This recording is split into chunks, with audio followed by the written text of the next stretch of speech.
Secretary of State Hillary Clinton slammed today's voting in Syria as a cynical ploy, she said, by the Assad regime. She spoke in Morocco, last stop on a three-day, three-country tour of North Africa, and Wyatt Andrews is traveling with the secretary. Allahu Akbar!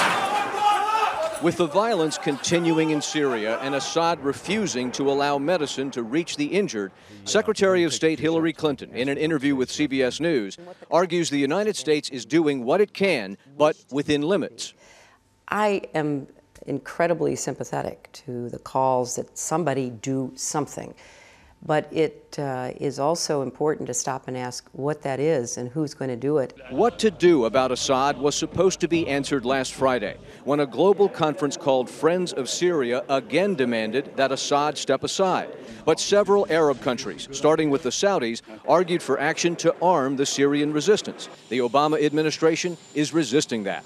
The U.S. has repeatedly said that it's reluctant to support the direct arming of the dissidents. Why?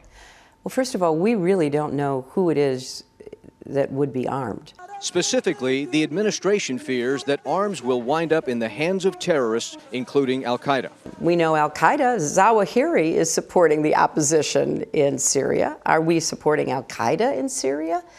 Hamas is now supporting the opposition. Are we supporting Hamas in Syria?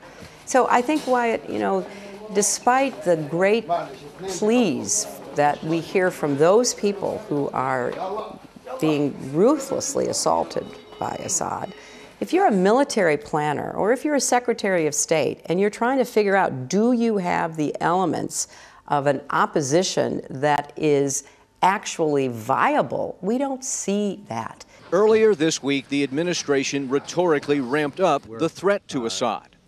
We don't rule out additional measures. We may have to consider additional measures. The secretary would not discuss what those additional measures might be, but without excluding weapons, said anything the Arab nations might want to send into Syria, the U.S. might help with logistics. Wyatt Andrews, CBS News, Rabat, Morocco.